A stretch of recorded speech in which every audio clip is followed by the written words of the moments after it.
Hello.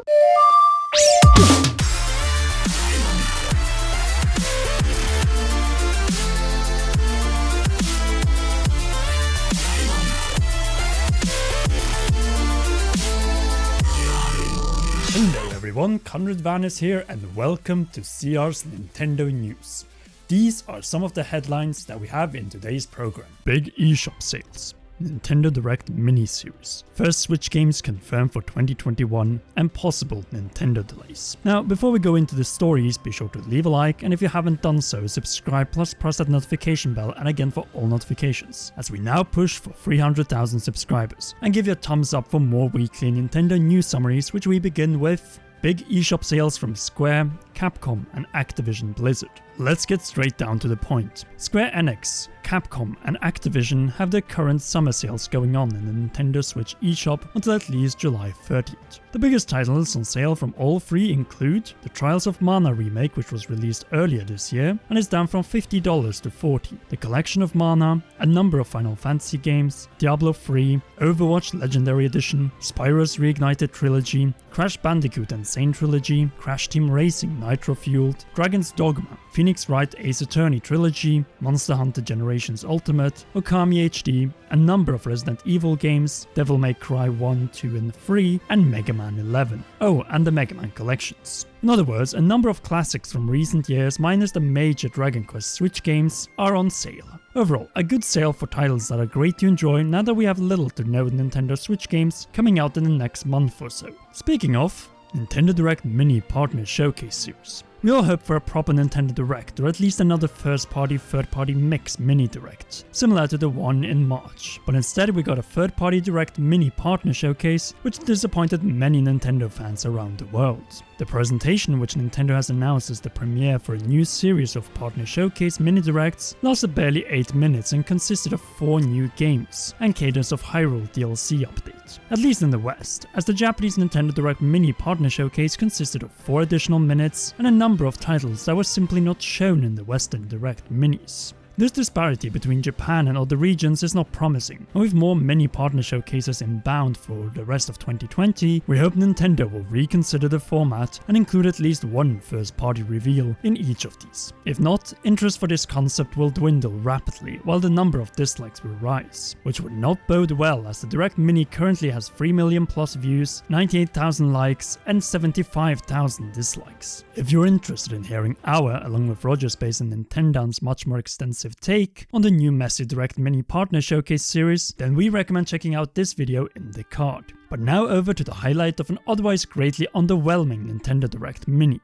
Shin Megami Tensei 5 gets a 2021 release. Shin Megami Tensei 5 is alive after an absence since its reveal and official announcement trailer in 2017. Not only that, it single-handedly, along with the remaster of Shin Megami Tensei 3 Nocturne, saved the Direct Mini Partner Showcase from being a complete disaster.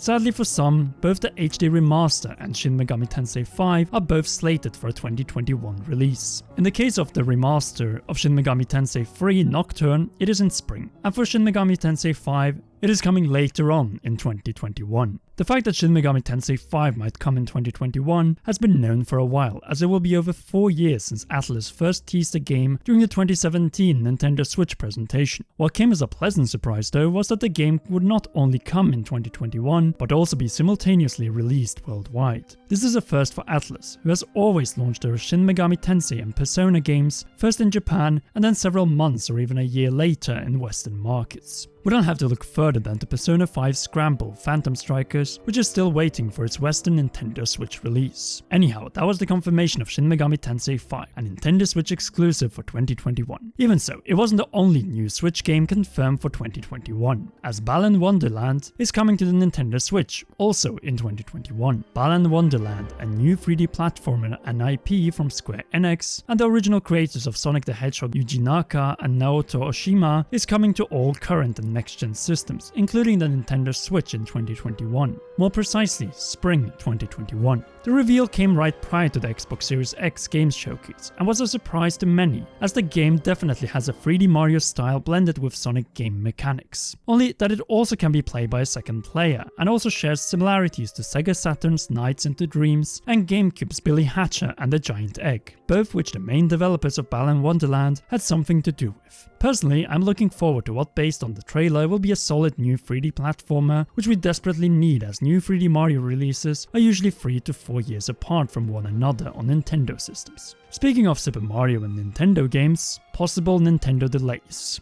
During the annual stockholder questions and answer session, it was alluded by Nintendo that with COVID causing bigger impact, it could cause delays of certain projects due to developing games from home restrictions. Now, Nintendo has through their annual official report gone more in depth what behind schedules in some areas could mean. Quote, in terms of production and shipping, product supply may be impacted if issues involving the procurement of necessary components persist. In terms of sales channels may be restricted by measures to prevent the spread of the virus, including restrictions on movement outside the home and closure of retail stores. Development schedules may be impacted due to the difference in development environment between working from home and in the office, since telework is implemented at the company and its partners. As a result, we may not be able to proceed with the release of Nintendo products and the start of services as planned. Nintendo will continue to conduct business operations by taking necessary measures so that it can continue to provide an environment in which consumers can enjoy its products and services, while giving due consideration to the health and safety of its consumers and employees. In other words, the complete silence in regards to new Nintendo games since the reveal of Paper Mario the Origami King could have something to do with these differences in development environments. Potentially, it could also cause delays of projects which were originally slated for this year, but which might end up releasing next year in 2021. Though without reveals of said titles, we will never know if they have been delayed or not. Perhaps that is Nintendo's current strategy, avoid revealing to also avoid delaying games, which was their greatest embarrassment with Zelda Breath of the Wild twice and Metroid Prime 4 last year. What do you think about this? Is Nintendo keeping their announced projects silent to avoid bringing up potential delays of said titles later down the line? And do you think this could be the reason why we have not seen reveals of any other Mario and or holiday Nintendo titles? Sound off in the comment section down below. Even so, potential development difficulties wasn't the only thing brought up in the official annual report, which also included Nintendo Board of Directors' salaries and bonuses. Yes, and to the surprise of many, these are quite modest compared to what is seen in Western gaming companies. Nintendo's president Shuntaro Furukawa was, according to Daniel Ahmad at SugarX, paid in salary and bonuses 250 million yens by Nintendo, which corresponds to $2.4 million US. This is less than 10 times of what the CEOs of Activision and EA earned each last year. Mario and Zelda creator Shigeru Miyamoto was paid 192 million yen in salary and bonuses, which corresponds to $1.8 million US. And Shinya Takahashi 132 million yen, which corresponds to $1.25 million US. In other words, humble payouts that are typical for Japanese corporations and Nintendo in general. I guess the Western partners could learn a thing or two, though it is likely that Nintendo's board of directors get some compensation for their stock holding in Nintendo Corporate Limited. And since we are on the topic of Nintendo's Western partners, Xbox Games Showcase and Game Pass unlikely on Nintendo Switch. Xbox hosted this year's big first-party game showcase, which was met with mixed reactions, but at least it brought through its pre-show the reveal of the previously mentioned Balan Wonderland, which is also coming to the Nintendo Switch. What is less likely to hit the Nintendo Switch is Xbox Game Pass, which has in the past been rumored to come to the system several times, but which seems to be nothing but fairy dust following Xbox and Microsoft's most recent comment on the matter. Quote from Xbox CEO Phil Spencer for GameStar, translation by Eurogamer. In places where we have brought Xbox, mobile phones like we're doing now with Project xCloud, with Xbox Game Pass Ultimate and what we have done with PC bringing a full Xbox experience there, we know that when somebody is playing one of our Xbox games, there's an expectation that they've got their Xbox Live community, they have their achievements, Game Pass is an option, and my first party library is complete. The other competitive platforms really aren't interested in having a full Xbox experience on their hardware, but for us, we want to be where gamers want to be. And that's the path that we are on. In other words, Xbox may have gotten second thoughts about supplying their competitors with the video games equivalent of Netflix, which is understandable, though a little sad based on the close relations Xbox and Nintendo have built over the past few years with Cuphead, Banjo and Smash, Ori and the Blind Forest, Cuphead costumes in Smash, and so on. Anyway, as always, we're finishing with Meme of the Week, and after the Xbox Games Showcase and the first actual Halo Infinite gameplay, it couldn't be anything else than this gem. Now, if you haven't already, be sure to leave a like, subscribe to the Commonwealth Realm, and press that notification bell again for all notifications to not miss any of our upcoming Nintendo, Zelda, and Switch video productions. Finally, a big shout out to all our patrons. Our Patreon page will be rebooted after the next Zelda video goes up, and we will update you about it and more there. But until then, thank you again for watching, and please enjoy one or both of these two awesome videos.